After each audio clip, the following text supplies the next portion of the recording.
Welcome to On the Hardwood. That's Des Eastman. I'm Horace Naismith, and we have with us today Collin Sexton on our first player spotlight for On the Hardwood. Collin, we've had an opportunity the last 2 weekends to watch you play. Pebblebrook High School, of course, at the Hoopsgiving event last week at Holy Innocents, as well as here yesterday at the Wheeler Classic. And we've talked prior to this segment, we've talked about the energy that's been created in the city, the wonder of basketball for me coming back from a fan standpoint. And a lot of that I feel is attributed to your style of play, who you are as a player. Last week's matchup, you went up against Trayvon Duvall. You guys are the top two guards in the country. Right. And I thought the matchup lived up to its hype. How do you feel about that game? How did you go about preparing for that? Well, I prepared the same way as I wanted to. I felt like it was more of like a team, so I felt like we just had to work that much harder because came off a loss versus Mount Vernon.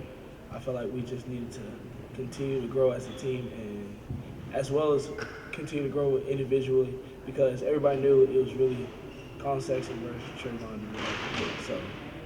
You guys have a relatively new team in terms of the pieces that you guys are relying on. Elias Harden, Drew Drennan, Jared Jones, three new pieces to the team. And it's always hard early in the season to really get those pieces to kind of gel together.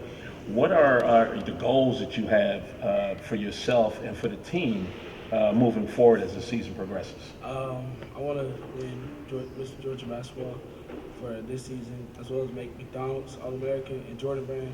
And as a team, I want to lose at least like under 5 games, and then also win the state championship. Yeah, and also beat Wheeler twice.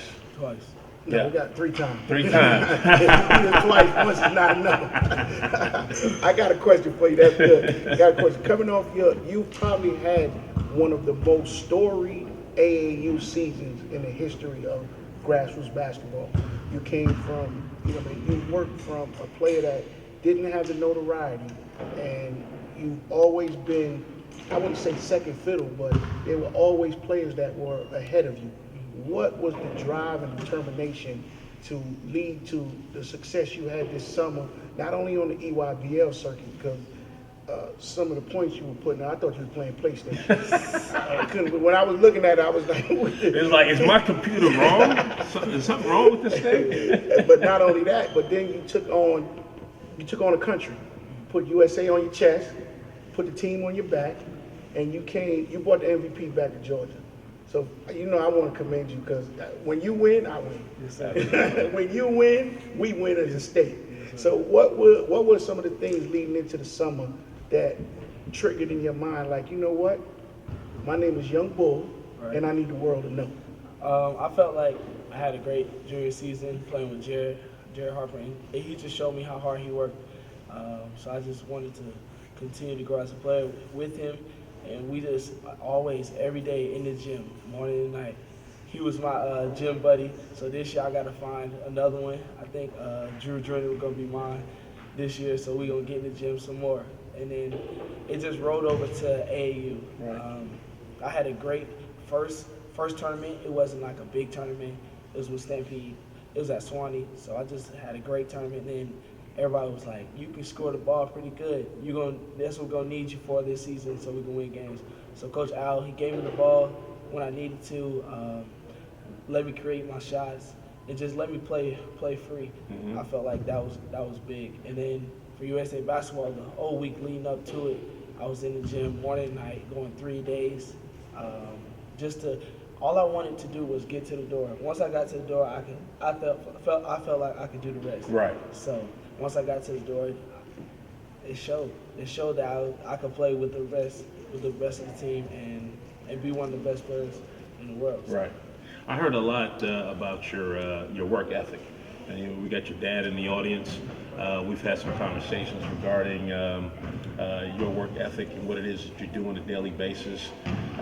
Tell us about kind of how you go about your your day in terms of your basketball day outside of just game day? Like, how do you work on your game? Well, sometimes it depends on which day the week it is, because we'll get in the gym, shoot, get a lot of shots up, then go to school. School is first and foremost. I hold a 3.6 GPA, which people don't know. Folks, we got to make sure that's bigger than anything else that we're talking about right here. This kid, as good as he is as a player and as good as he's going to be, kid's had a 3.6 So wait a minute, GPA. you mean to tell me we could have gone to Harvard, Stanford, Vanderbilt, Northwestern? Okay. So just schoolwork and building relationships with people that are not as big. Like people at school, they'll look at you like, oh, that's Collin Sexton. Me and you are the same. We Right. two are the same. I just play basketball. So just building relationships with teachers and students. Just Corey, you mentioned playing with freedom in that first AAU season, first AAU tournament that gave you some confidence. You've been playing with freedom, and when we say freedom, we mean freedom for quite some time now. But you made an interesting choice with Alabama and Coach Avery Johnson. Knowing that you want to be an NBA player, what could Avery help you do to get to that level? Well, the first thing he was critiquing my game the other night, talking about me coming off the pick and roll, playing full court defense, and just the little things like that. And then he talking about my relationship off the court with people, fans, people that's going to help me in the future. So Absolutely. That's definitely a part of building your brand when you're able to interact with people off the court as well as on the court. We mentioned your entertaining play. You have a habit at the free throw line of the hand pounds, nobody there, the air pounds I call them. When did it all start? Because you know what? Because I've been watching you for a while. I remember the Superman socks back in middle school. Yeah. So you have a flair, right, for entertaining, which is cool. I really love it. What they call it, sauce? Sauce, right? So where did that all start? The free throw routine, it just started in practice. Maybe like 2 years ago, it just started in practice. Like we simulated like it was a game. Right. Like go shake hands, because at first I missed like 4 in a row because I wasn't like simulating as a game. So then I got into the rhythm, and then I've been doing it ever since. So. Right. Well, we need to see that video. 4 in a row. I mean, you go to the free throw line more than any player that I know in high school right now, and I see a lot of 18 for 20s, 16 for 16s. 90%. Yeah, so to miss 4 in a row, I'd like to see that video. Tell you where that's at.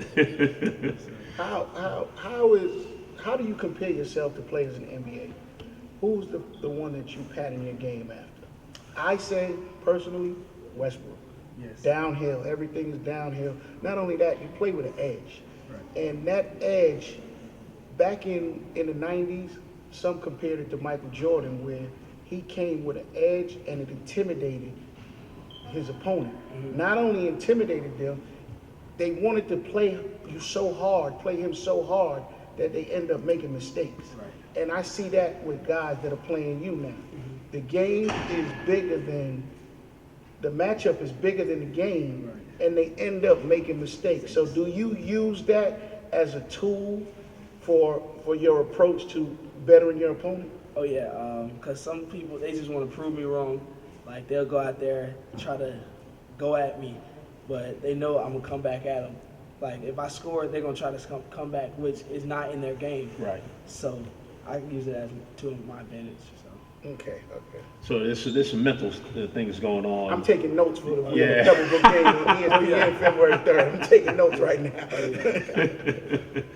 Well, we were talking about Lewis Williams earlier. That's probably one of the last players that I remember that kind of captured the imagination, if you will, of the fans in the city. And I remember coming down from South Carolina just to watch him play when I lived in South Carolina, just because I knew I was gonna see something good. Right. He always delivered the goods, and I think with you've always delivered the goods. You don't disappoint at all in terms of your play on the floor.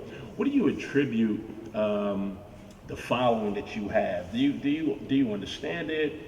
Is it is it just the play? Is it just the entertainment factor that you provide on the court? What do you think it is? I feel like if the fans come and pay for a game, then might as well give them a show. Why not? Okay. Hey, nothing wrong with that. Give the people what they want. I don't want them to go home bored. Right. So I want them to go home and talk about, we got to go back to another one. Right. Another one. So. Oh, because you know what happens now. We talk about it all the time. You're told about a player. Mm-hmm. You show up at the gym, and you're trying to figure out who that player is they just told you about because you can't figure it out. You don't see him. So you're asking people, okay, you told me about this Bob Johnson guy, but which one is he? Right. They don't have to tell anyone who Collin Sexton is because you're doing it on the floor. So, and that's what I like about your game. You always deliver the goods. Now, you got this young bull brand that you've created. How did that start? Well, last year around that, I think it was at Hardwood playing, and then they felt like I was just bullying people around the courts. Oh, that's how it all started. Yeah, young bull. Was that your creation? A little bit. A little bit. That was part. Okay. Now I like it. You know, it's kind of funny. You look at his body style, and you're not thinking he's a bully on the court. Oh no, right now he's gentle as a lamb. so it should be young bull on the court. Right. Yeah. Exactly. Now, is there something? I know we touched on your academics, because I'm sure a lot of people didn't know anything about the fact that you're a very good student, and that I've spoken to your dad before about that. That comes first. Is there anything that you want the people to know about you that they don't know? Totally different person off the court. On the court, that's just like how I play. Like, we're not friends on the court, but off the court, we can be cool. Right. So it's just like a different person. Kind of like a switch, turn it on, turn it off. Right. There you have it, folks. Collin Sexton, Spotlight on the Hardwood. Thanks for joining us today. We look forward to watching you play for the rest of the season. Much success in the future. Much success in the future. Absolutely. And don't forget our floor seats. I got you. Thank you for joining on the Hardwood.